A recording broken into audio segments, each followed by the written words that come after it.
Morning, church. Oh, now we're awake. Now we're here. I love it. Every time you get up here, halfway through the service, the rest of the church showed up.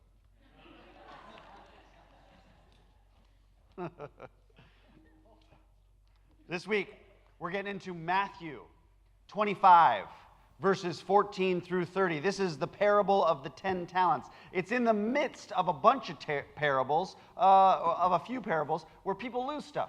But then they go out and they go find it. Jesus is doing a little series of teaching on what has been given to you already.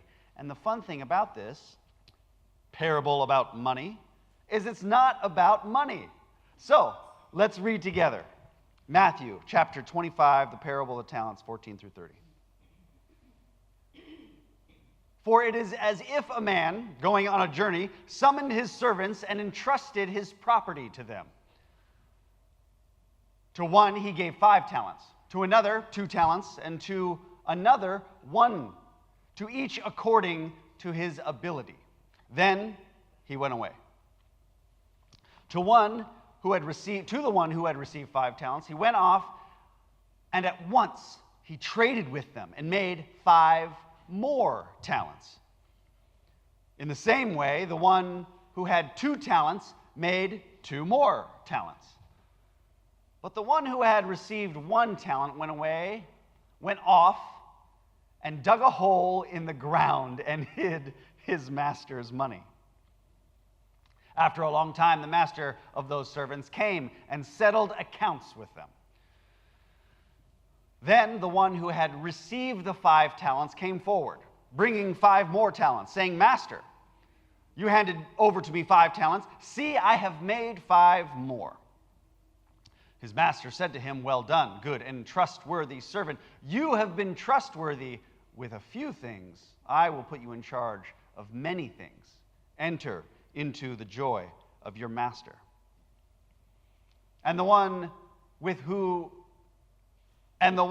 the 2 talents also came forward, saying, Master, you handed over to me 2 talents. See, I have made 2 more talents. His master said to him, Well done, good and trustworthy servant. You have been trustworthy with a few things. I will put you in charge of many things. Enter into the joy of your master. Then the one who had received the 1 talent also came forward, saying, Master, I knew that you were a harsh man, reaping where you did not sow, gathering where you did not scatter seed. So I was afraid, and I went and hid your talent in the ground. Here, have what is yours. But the master replied, You wicked and lazy servant. You knew, did you, that I reap where I do not sow, and I gather where I did not scatter? Then you ought to have invested the money with the bankers, and upon my return you would have received what was my own plus interest. So take the talent from him, give it to the one with 10 talents. For those who have, more will be given, and they will have an abundance. But from those who have nothing, even what they have will be taken away. As for this worthless servant, throw him into the outer darkness, where is weeping and gnashing of teeth. This is the word of the Lord. Where's the thanks be to God on that one? I love it when Jesus gets spicy. The first one of the first jobs I ever had was a job I didn't get. I actually made. I decided to start my own business. I was a little entrepreneur. I had been mowing several people's lawns, and they wanted some extra stuff done. So I took a loan out with my mom for $500. And I went out and bought a pressure washer. It's important to note that I grew up in Washington State. And if you know anything about Washington State, their vampires live there. Twilight joke, anybody? Yeah, you got it. There's lots of rain, lots of clouds, lots of moisture in the air, which means there's lots of green stuff growing everywhere, including moss. You guys, this was the easiest business ever. all you had to do was ask your friends, family, and people from church, hey, I'm pressure washing. Do you need any help? So that's where I got my practice in and I got my speed up. Then you just go knock on doors. And you just point to the roof or point to the driveway and say, hey, I can take care of that if you want. I'll make it spick and span, nice and clean. Before I knew it, I had a wonderful part-time job where my weekends were full as I went off and did my normal high school homework duties. It was awesome. From there, I went on to work anywhere doing anything that I possibly could. I was always a little bit scrappy and entrepreneurial. I've been a teacher, a busser, a salesman, an actor, a writer, a driver, a dancer, obviously, a pastor, an IT tech support engineer, a prison guard, a parole officer, an events coordinator, a construction worker, a public speaker, a painter, a mover, and an investor. And in between all of that stuff, I've done a bunch of other things too. But what was I working for? What do we all work for? Money, of course. We've got to pay bills. But a good question to ask, church, is, what is this?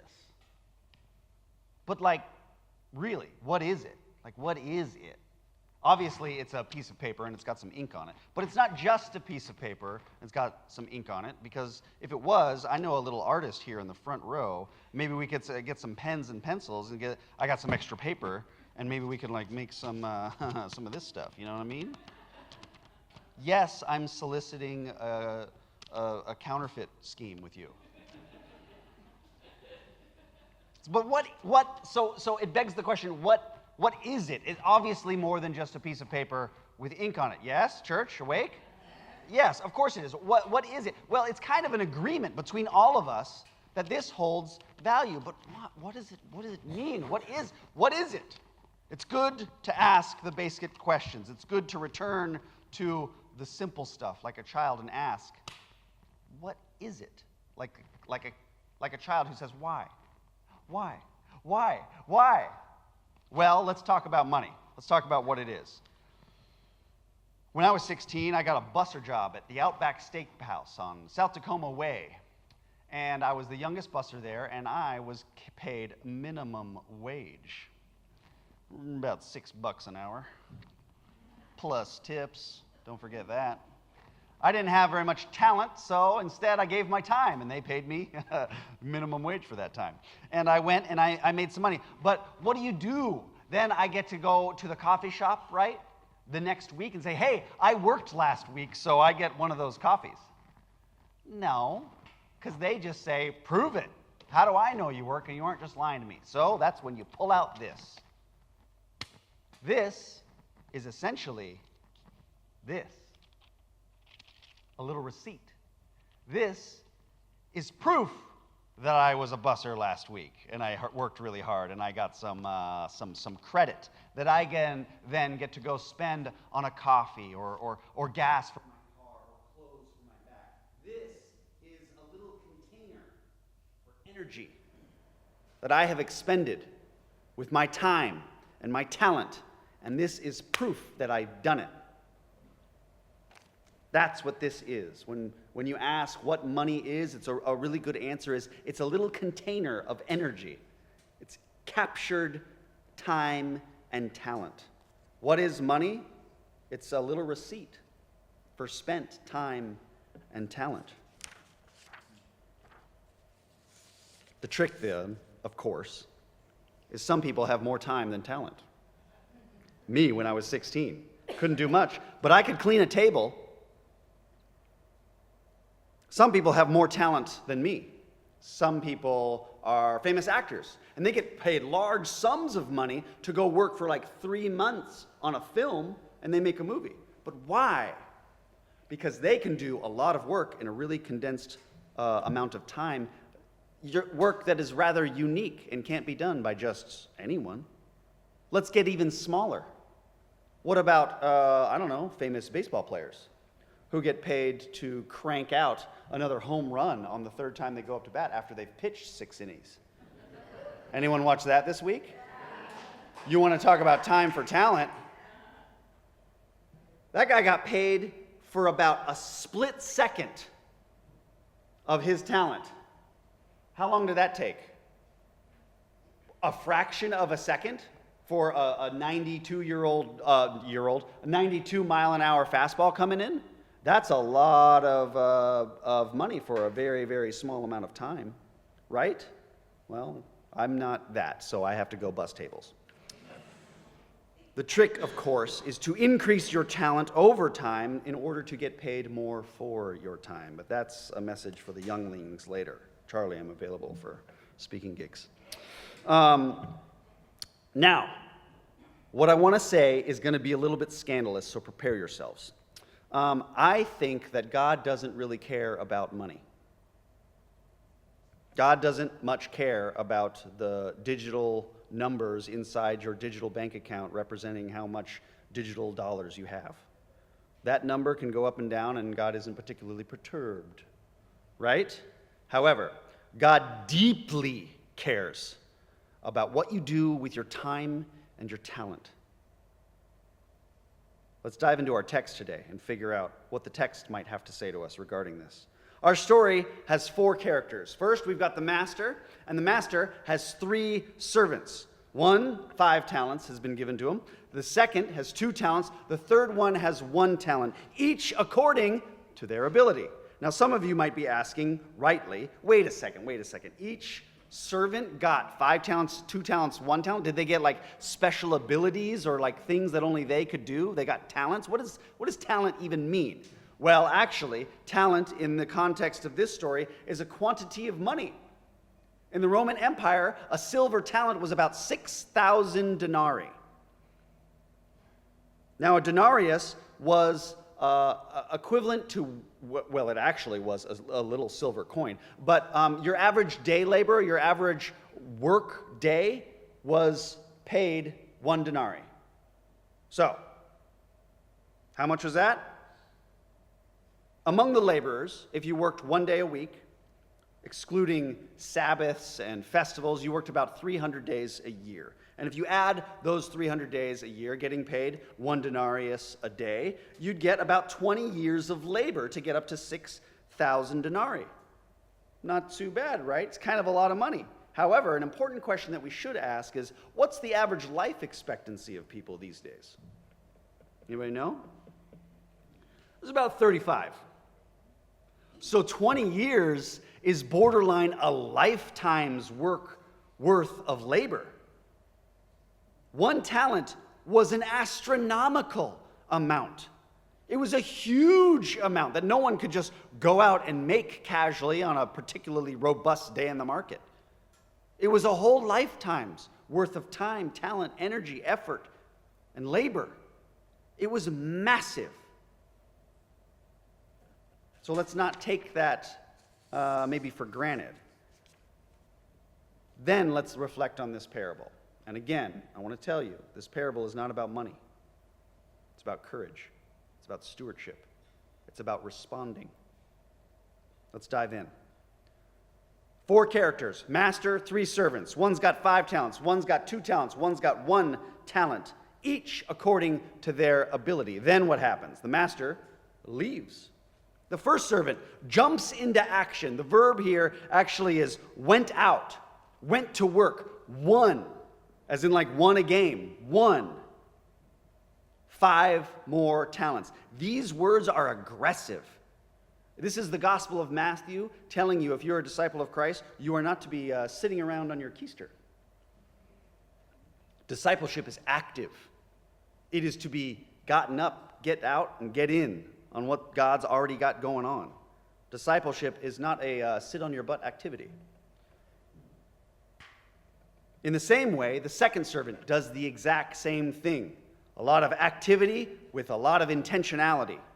Whereas the third servant didn't go out or get to work. The third servant went off, dug a hole, or hid. Taking the story in the context of the other parables that Jesus is talking about, Jesus is clearly referring to the Qumran community and maybe the Pharisees or Sadducees. You're familiar with them. Who are they? They're the religious leaders of the time. They were known for exercising a lot of separation and exclusion from the community. They separated themselves in order to retain their own holiness, but what did that do? That hid them away from the people who may have required or maybe even needed or benefited from their time and talent. You guys, this is Jesus poking at the religious leaders, telling them they went and stuck their head in the sand. They went and hid what it is that they had been given. Lo and behold, the story moves on. What happens next? The master comes back, checking in and seeing how the servants have been, what they've done with what it is that he had gave them responsibility over. The first servant, with 5 talents, doubled it up to 10 talents. The second servant, hold on, doubles it up with 10 talents. But then what is the master? How does the master reply? Well done, my good and faithful servant. To you I gave a little, and you did a whole bunch with it. Therefore, you're going to get more. Enter into the joy of your master. The second servant, 2 talents, does the same thing. Doubles it up. What's the master say in reply? Well done, good and faithful servant. I gave you a little. You're going to get more because you did so much with a little. Enter into the joy of your master. Does the master take note at all whatsoever of the quantity that he got back? No, not at all, because the master doesn't care about money. This parable isn't about money. He's interested in what they did with what they were given responsibility over. Be wary of the comparison trap here. Don't think one servant is better than the other servant because one servant brought 5, the other brought 2 more. That's not the point. Deal with percentages. They both took what they had and did the best they could with what they were given. Amen? That's an important trap we want to avoid here. Also, let's take note of the reward that the servants received. After the first servant came back, hey, look, you gave me 5. I've got 10. Well done, good and faithful servant. Welcome to your luxury casino hotel with pool and spa. Have a Mai Tai. Sit down, relax. No. What was the reward? Well done, good and faithful servant. You've done a lot with a little. Here, have some more. The reward for great, amazing work isn't less work, it's more work. And if you have a problem with that, you have an interesting relationship with work.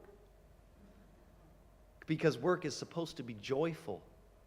It is supposed to be energizing. It's supposed to be compelling and inspiring. You're supposed to go to work building something bigger than yourself. And it is supposed to be an additive, not only to your life, but the lives in which you touch on a day-to-day basis. Enter into the joy of your master, the master says. The reward isn't, let's go sit on our yachts and twiddle our thumbs and wait for the world to end. The reward is awesome. You did amazing. You want to do some more? Yeah. Finally, we have our third servant who took their talent, threw it in a hole upon returning of the master, dug it up, gives it back to the master, rather disrespectfully, I might add. Here, take what is yours. Then the master reprimanded them, not for not doubling it or making money, but for doing nothing. They didn't even put it in a bank and get a small modicum of percentage return. The master is angry because they did absolutely nothing with what it is that they were given. Now, some of you might be saying, whoa, Pastor, are you telling me that I can work really hard, double what it is that I have, and I can earn my way into heaven? Are you telling me a little prosperity gospel? That's what this parable is about, right? If you work really hard, you can earn your way into the joy of your master, the heaven, the kingdom of God. Now, if you're asking that, good job. Bonus points for you, gold star. Way to pay attention. But no, I'm not saying that, because you're missing an incredibly important detail. And that detail is the first action that takes place. What does the master do to kick off this parable? He gives. And he doesn't just give a couple months advance salary. He gives whole lifetimes worth of abundance. He gives massive sums of collateral, capital, money, energy, talent, time. He gives amazing amounts. Did you ask what the servants did to deserve such a gift? No. Did they do anything to deserve it? Were they paid for their duties? No. As far as the text is concerned, they didn't do anything. Instead, the master comes out of nowhere and gifts unquantifiable amounts to his servants. The master gives lifetimes worth of wealth and responsibility and privilege. The master is wildly generous. Some might even say gracious. Hint, hint. Church, let us not forget that we did not choose God, but that God chose us. We did not love God first, but God loved us first. The master doesn't give us what we're owed because we worked hard. The master gives generously to us, even though we haven't done jack and we haven't done anything yet. You caught that?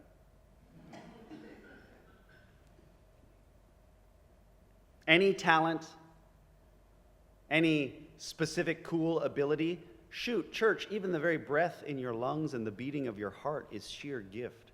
If you have the ability to do something that just kind of comes naturally, that's gift. If you can add up numbers and deal with math really easily, that's pure gift. If you have a brush and you can paint, draw, color, construct images, that's gift. If you can exercise song, the foreign language of music, with a relative amount of ease, that is pure gift. If you can catch a ball, hit a home run, or have a conversation particularly well, that is pure gift, and they are all gifts that you didn't work for. We are all given these things, from the breath in our lungs to the talent that we have. We have already been given so much. It is our response to what we have been given that God cares about. The third servant is not punished for not making the master any money. Remember, this parable isn't about money. The third servant is punished because they allowed their fear to rule their behavior. They ran out and hid their gifts. They ran out and hid their time and talents instead of using it to benefit something other than themselves. Fear ruled their lives, not activity, exuberance, excitement, response. They sat on their hands rather than using those hands to build something bigger than themselves. Church, this parable isn't about money, it's about courage. It's about stewardship. It's about responding to what it is that you have already been given.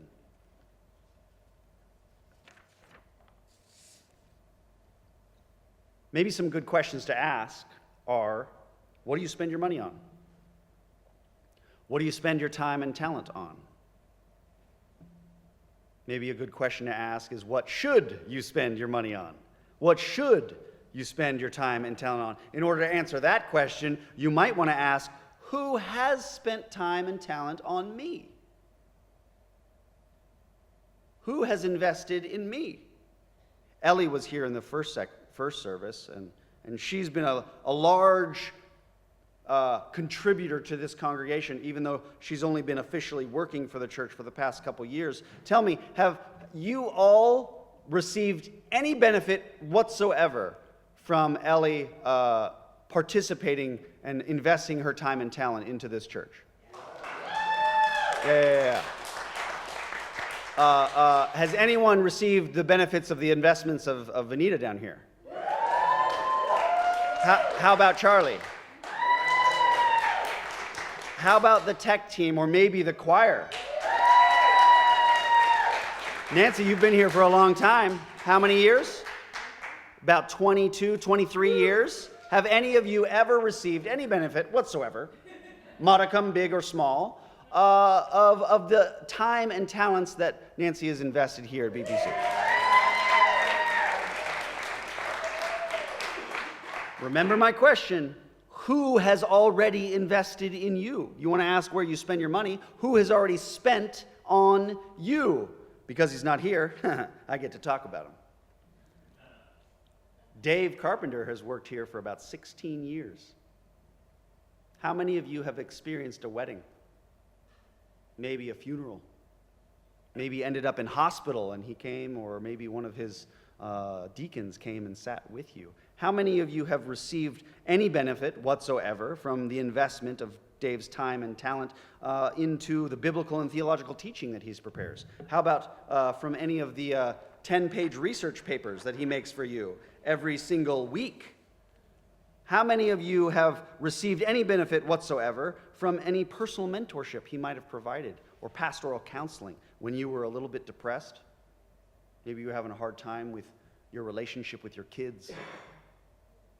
Maybe he navigated you through a particular time of crisis. Perhaps your neighborhood was burning down. Perhaps 5 years ago, there was a giant global pandemic where everyone was locked in their houses, and this weird guy got online and preached at you anyways and held together some semblance of a community when it was borderline illegal to engage in community at the time. Do you guys remember that? How has Dave's time and talent invested in you? How about this? Has any time and talent that people have invested here in this community helped you grow and mature as a person? Have your participation here in this community, has anyone invested anything to make you better than you were yesterday, today? How about this? Has this community ever put up with you when you weren't at your best?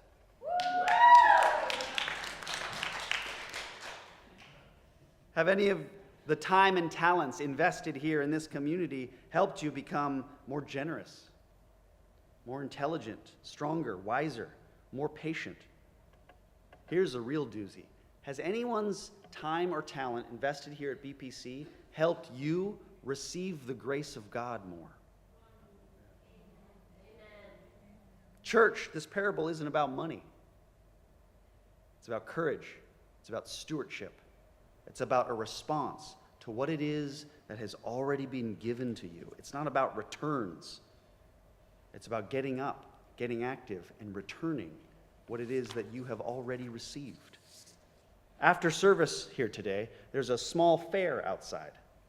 And if you look inside your bulletins, you'll see what that fair is all about. It's got a bunch of different booths representing a bunch of different ministry that this church has organized.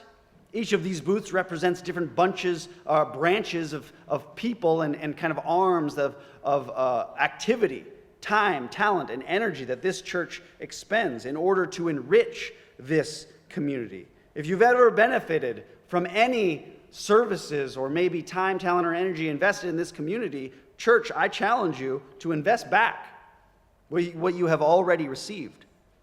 Give of your time.